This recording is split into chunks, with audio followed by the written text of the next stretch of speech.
The distress beacon screamed across 3 star systems before anyone bothered to listen. In the crystalline chamber of the Galactic Council, Ambassador Threxlar's tentacles coiled tight as the message played for the 5th time. Static-laced words broke through. Velar, 7 mining colony, under attack. Gravity wells collapsing. They're in the tunnels, please. Anyone? Threxlar's translator box crackled. The signal originates from Velar 7, a Deathworld-class mining operation. Environmental readings show 2.4 standard gravity, atmospheric toxicity at level 9, and active seismic disruption. Around the curved table, representatives from 14 species shifted uncomfortably. The Zenthar delegate's crystalline face refracted harsh light. You're asking us to deploy forces to a world where our soldiers would be crushed within hours? Unacceptable. My people cannot breathe that air, added the Morvathian speaker, his gills fluttering nervously. Even with suits, the pressure differential would kill us in minutes. The beacon played again, screaming, now. Children crying in the background. Threxlar dimmed his bioluminescent patches in frustration. Then who will? Earth will answer the call. Every head turned. Queen Elena Okafor stood at the human delegation's platform, her dark eyes steady and unflinching. She wore the simple gray uniform of Earth's unified command. No crown, no elaborate robes. Just the quiet authority of someone who had earned her position through fire and blood.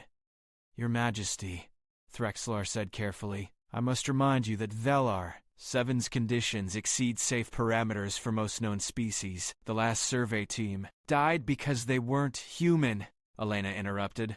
We've reviewed the data. The gravity is manageable. The toxicity is comparable to early industrial Earth. We've lived through worse. She pressed a button on her datapad. I'm authorizing immediate deployment of Response Team 7. They'll be on site within 18 hours.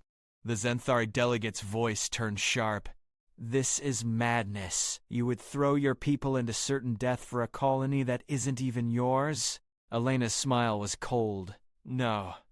I'm sending the people who evolved on a planet that tried to kill them every single day. The people who climbed to the top of the food chain on a world filled with predators, diseases, and natural disasters that would terrify most of you. I'm sending Deathworlders to do what Deathworlders do best, survive. Lieutenant Kyle Morrison felt the drop pod shudder as it punched through Velar 7's upper atmosphere. Around him, 6 other humans in black combat armor checked their weapons with practiced efficiency. Corporal Lisa Chen worked her rifle's charging handle. Sergeant Jerome Banks grunted as another violent shake rattled their teeth. 30 seconds to impact, the pod's AI announced. Kyle's helmet display showed the tactical overlay. The colony was a cluster of reinforced domes connected by pressurized tunnels, carved into the side of a massive canyon. Heat signatures indicated at least 40 hostiles moving through the lower levels. The civilian signatures were clustered in 3 locations, diminishing by the hour. Listen up, Kyle's voice cut through the squad channel. Gravity's going to hit hard the moment these doors open. You've trained for this, but training and reality are different beasts. Stay low, move deliberate, and remember, what crushes them makes us stronger. Hooah! The team responded in unison. The pod slammed into Velar 7's surface with bone-jarring force. Kyle's vision went white for a split second. Then the doors blew outward with explosive charges. The gravity hit him like a physical wall. 2.4 times Earth standard meant his 80-kilo frame now weighed nearly 200. Every Marine in the Corps trained at 1.8 Earth gravity. This was worse, but manageable. Kyle stepped out into hell. The sky was a sickly yellow-green, thick with sulfuric compounds that would dissolve most species' environmental suits in hours. The air tasted metallic even through his helmet's filters. Wind howled across jagged rocks that looked sharp enough to cut steel. Jesus, Chen muttered. And people volunteered to mine here? Money talks, Banks replied, scanning the canyon edge. Contact 11 o'clock high. Kyle's rifle was up before his conscious mind registered the movement. 3 figures emerged from behind a rock formation, bipedal, heavily armored, carrying weapons that glowed with purple energy. Kresh raiders. The species was supposed to be extinct. wiped out in a civil war 2 decades ago. Guess the reports were wrong, Kyle said. Light 'em up. The firefight lasted 8 seconds. The Kresh moved like they were underwater, struggling against the gravity that their species had never evolved to handle. Their armor was designed for standard environments. Here, it was a prison. Kyle's team moved with brutal efficiency, using the terrain and gravity to their advantage. When it was over, 3 Kresh bodies lay sprawled across the rocks, purple blood mixing with the planet's rust-colored dust. They're not equipped for this, Chen observed, nudging one corpse with her boot. Look at the armor stress fractures. They're literally being crushed. Kyle examined the fallen raiders' weapons. Advanced tech, far beyond what the Kresh should have possessed. Someone had supplied them, armed them, pointed them at this colony. Why attack a Deathworld mining operation if you can't survive the environment? Sir, I'm picking up movement in the colony, Private Terrence Hayes called out. Multiple heat signatures converging on the central dome. Kyle checked his tactical display. The civilian signals were fading faster now. Double time it, people. We've got miners to save and answers to find. They covered the 2 kilometers to the colony in 15 minutes, a pace that would have been impossible for most galactic species under Valar. 7's crushing gravity. The colony's outer wall showed blast damage. The Kresh had breached it with shaped charges, crude but effective. Kyle's team slipped through the gap, weapons raised, moving through corridors lined with emergency lighting that cast everything in blood-red shadows. The sound of weapons fire echoed from deeper in the complex. Humans screaming. Kyle signaled for the team to split. Chen and Hayes would secure the eastern corridor while he took Banks and the others toward the central dome. They moved fast, boots pounding on metal grating, the gravity making every step feel like a weighted training exercise. Kyle rounded a corner and found chaos. A dozen Kresh raiders were trying to cut through a reinforced security door, while panicked voices shouted from the other side. The raiders turned too slowly, their movements sluggish in the heavy gravity. Kyle's team didn't hesitate. Controlled bursts of gunfire lit the corridor, and within seconds, the Kresh were down. Hold your fire! Kyle shouted toward the door. We're human military, here on Council authorization. Open up! The door hissed open. A woman in a filthy lab coat emerged. Her dark skin streaked with dust and dried blood. Her eyes were wild but intelligent, calculating. You actually came. The Council actually sent someone. Queen Okafor doesn't leave people behind, Kyle replied. I'm Lieutenant Morrison. How many survivors? 43 in this section. Maybe another 60 scattered in the lower levels. She extended a shaking hand. Dr. Amara Washington, Colony Director. We need to get everyone to the surface extraction point, but the Kresh control the main elevator shaft. Banks was already checking his tactical map. We can go through the maintenance tunnels, but it'll be tight and the structural integrity is compromised. Those seismic readings aren't getting better. Kyle studied Amara's face. She was hiding something. The way her eyes flickered to the left when she mentioned the lower levels. The tension in her jaw. Doctor, why are the Kresh here? This is a titanium mining operation on a planet that's trying to kill everything on it. What's worth this kind of assault? Amara's composure cracked. We need to talk privately, now. Kyle followed her into a small office while his team secured the corridor. The room was a mess. Overturned furniture, shattered screens, papers scattered everywhere. Amara sealed the door and leaned against it, her breath coming in ragged gasps. The mining operation was a cover, she said. 3 years ago, the Council authorized a black site research facility here. Bioweapons development. Valar. 7's harsh environment made it perfect for containment. Anything that escaped would die in minutes outside the controlled labs. Kyle felt ice form in his stomach. What kind of bioweapons? Adaptive pathogens. Designer plagues that could be tailored to target specific species while leaving others untouched. The project was supposed to be purely defensive, a deterrent against hostile civilizations. Amara's voice dropped to a whisper. But 6 months ago, someone leaked the facility's location. The Kresh aren't here to kill us. They're here to steal the weapons. Where are the labs? Sublevel 9, 200 meters below us. The Kresh breached it 4 hours ago. If they get those samples off-world, she didn't need to finish the sentence. Kyle activated his command channel. Banks, Chen, get all civilians to the surface extraction point. Storm's going to hit in 90 minutes, so you've got a narrow window. I'm taking Washington and 2 volunteers down to sub-level 9. Banks' voice came back immediately. Sir, with respect, that's a suicide mission. The structural integrity down there is going to collapse whether we go or not. If those bioweapons leave this planet, we're looking at potential genocide on a galactic scale. Get the civilians out. That's an order. Chen's voice cut in. I'm staying with you, sir.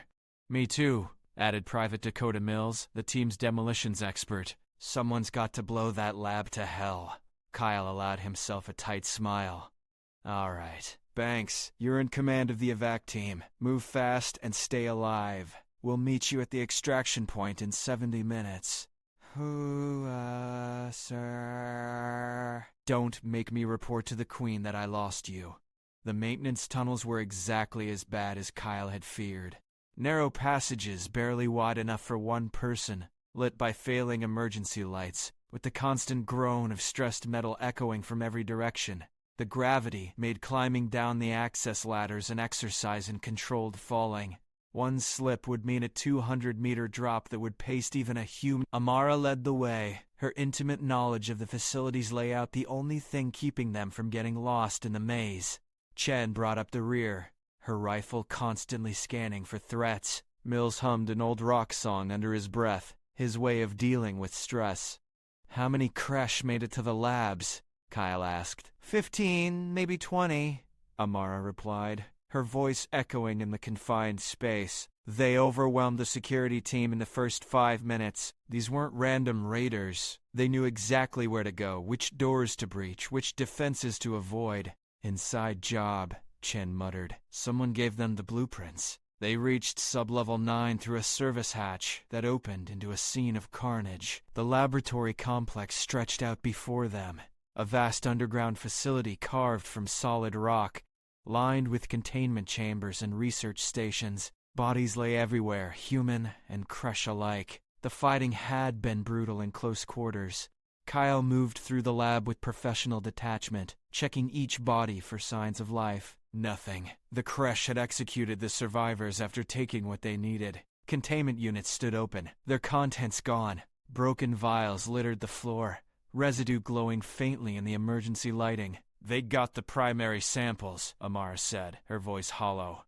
7 different strains, each one capable of wiping out entire populations. Where would they take them? Kyle demanded. Mills was already at a computer terminal, his fingers flying across the intact keys. I've got security footage from 20 minutes ago. The Kresh loaded everything into reinforced containers and headed for the eastern cargo bay. Oh hell. That's directly above the main fuel reservoir for the colony's backup generators. Kyle saw it immediately. If we blow the reservoir, we take out the cargo bay and everything in it. We also take out sublevels 7 through 9 and destabilize the entire colony structure, Amara countered. Anyone still in the lower levels would be killed instantly. Banks already evacuated those sections. The only people down here are us and the Kresh. Kyle turned to Mills. Can you rig it? Mills grinned, though there was no humor in it. Sir, I can rig anything. Give me 15 minutes. You've got 10. Chen, watch our backs. Doctor, show me these cargo bay access routes.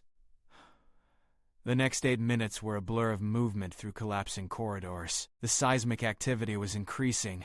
VLR 7's unstable core was shifting, sending tremors through the bedrock every few seconds. Dust rained from the ceiling. Somewhere in the distance, something large and structural gave way with a sound like a dying giant. They reached an observation window overlooking the cargo bay just as Mills confirmed the chargers were set. Below them, Kresh raiders were loading the final containment units onto a transport shuttle, 20 of them, working with desperate speed, their movements still sluggish in the crushing gravity. There's our problem, Chen said quietly. That shuttle's going to punch through to orbit in about 5 minutes.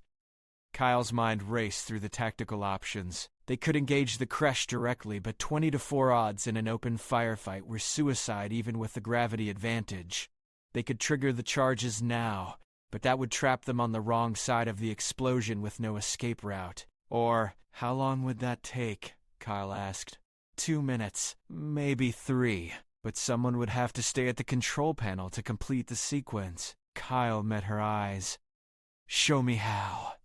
They raced to the environmental control room, a cramped space filled with ancient machinery that hummed and vibrated with barely contained power. Amara's hands flew across the controls, rerouting systems, overriding safety protocols, setting up a cascade that would turn the entire sublevel into a shaped explosive charge. When I hit this final switch, you'll have 90 seconds before detonation, she explained. The escape shaft is 40 meters from here, then a straight climb to sublevel 4.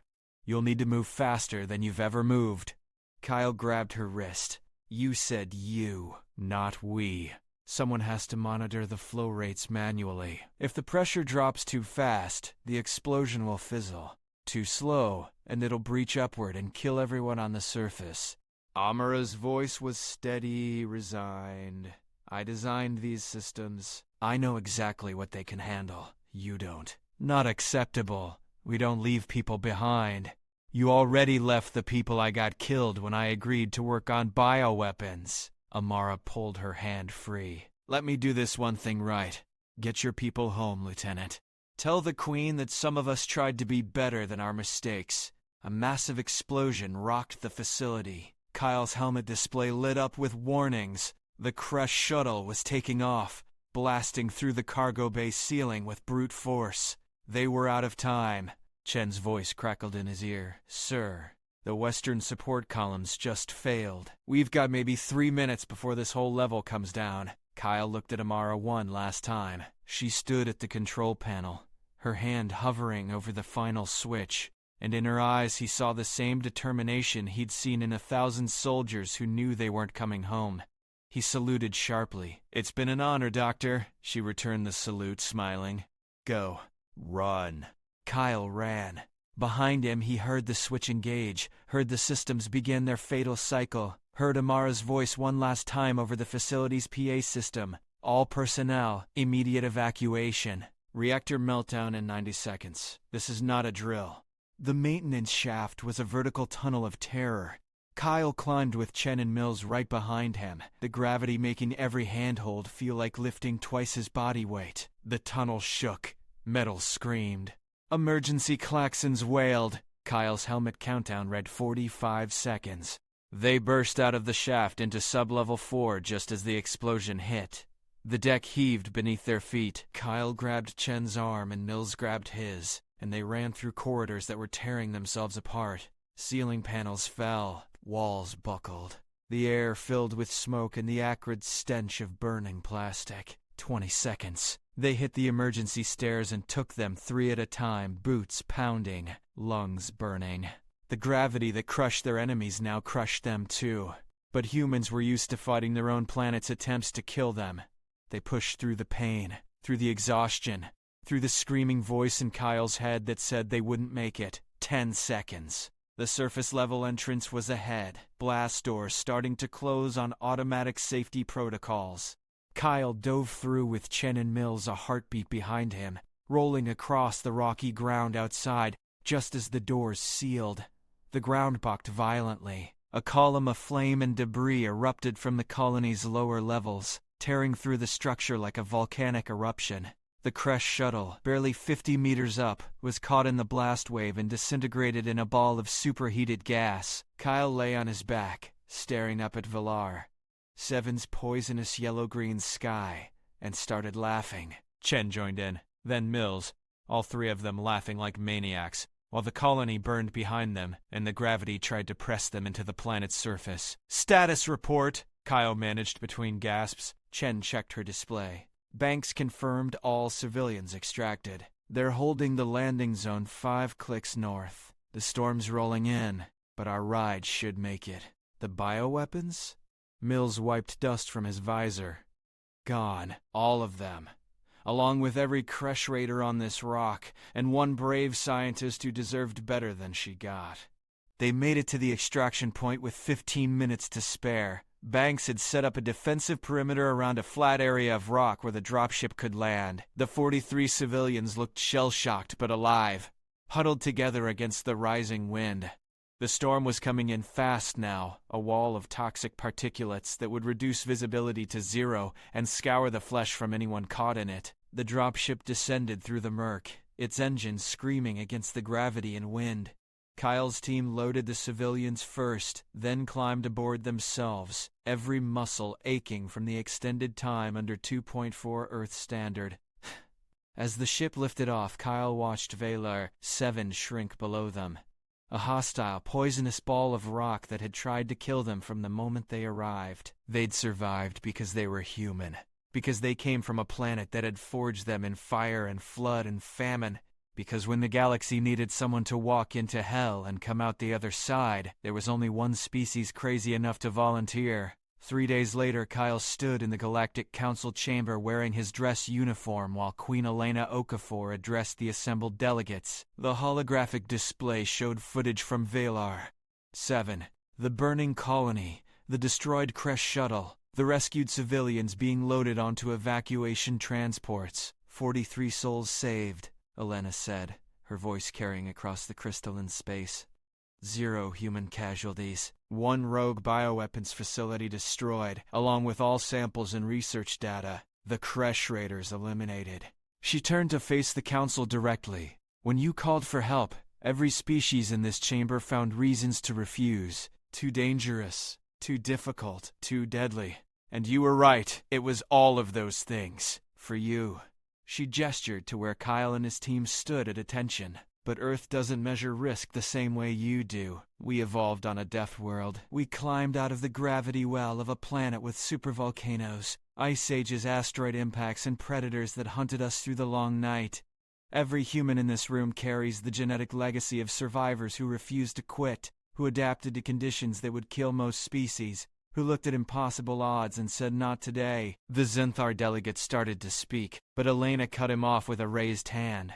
I'm not done. From this day forward, let it be known throughout the galaxy, when disaster strikes, when worlds need saving, when the job is too dangerous for anyone else, you can call on humanity. We will answer, not because we're fearless, not because we're stronger, but because we remember what it's like to need help and have no one come. We remember, and we refuse to let others face that alone. She turned to Kyle.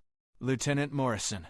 On behalf of Earth and the Unified Command, I commend you and your team for exceptional valor in the face of overwhelming odds. You have honored the service and proven once again that humanity's greatest strength is not our technology or our weapons, but our unwillingness to abandon those in need. Kyle saluted. We were just doing our job, Your Majesty. I know, Elena replied, smiling. That's what makes it extraordinary. The council session dissolved into heated debate, some delegates praising humanity's intervention, others questioning the precedent it set, a few demanding investigation into who had leaked the bioweapons facility's location to the Kresh. Kyle didn't stay to listen. He'd done what he came to do. The politics could sort themselves out without him. He found his team in the human delegation's ready room, already changed into casual clothes and arguing about where to get dinner. Chen wanted Thai food. Mills was lobbying for barbecue. Banks just wanted something that didn't taste like recycled protein paste. Hey, Kyle interrupted. Before we eat, I want to say something. Washington gave her life to make sure those bioweapons never left Valar. 7. She made mistakes, worked on things that should never have been created, but in the end she chose right. She chose to save lives instead of her own skin. That's worth remembering. The team fell silent. Then Mills raised an imaginary glass to Dr. Amara Washington. She died like a human, fighting to the last to protect those who couldn't protect themselves. To Dr. Washington, they echoed. Later that night, Kyle stood alone in his quarters, looking out at the stars. Somewhere out there, 7 continued its hostile orbit, its toxic atmosphere swirling above burned-out ruins and buried secrets. The colony was gone. The bioweapons were destroyed. The Kresh were dead. But the galaxy had learned something important. Humanity answered the call. Always. Even when the odds were impossible. Even when the environment was lethal. Even when every rational calculation said to stay home and stay safe. Humans went anyway, 'cause that's what Deathworlders did. They walked into places that would kill anyone else, and made it look routine. Kyle's communicator chimed. A message from Queen Elena. Well done, Lieutenant. Take 72 hours leave. You've earned it. But stay ready. The galaxy is a dangerous place, and I suspect we'll be hearing more calls that no one else wants to answer. Someone has to do the hard jobs. Might as well be us. Kyle smiled and typed a simple reply. Hua, Your Majesty. We'll be ready. He closed the communicator and returned to watching the stars. Out there in the vast dark between worlds, someone else was probably in trouble right now. Someone else was probably sending out a distress call that would go unanswered because the job was too dangerous, the planet too hostile, the odds too long. But they wouldn't go unanswered forever because humanity was listening now. And when the call came, humans would do what they'd always done since the first ancestor looked at a hostile world and decided to survive it anyway. They would answer. They would adapt. They would overcome. They were Deathworlders. It's what they did best.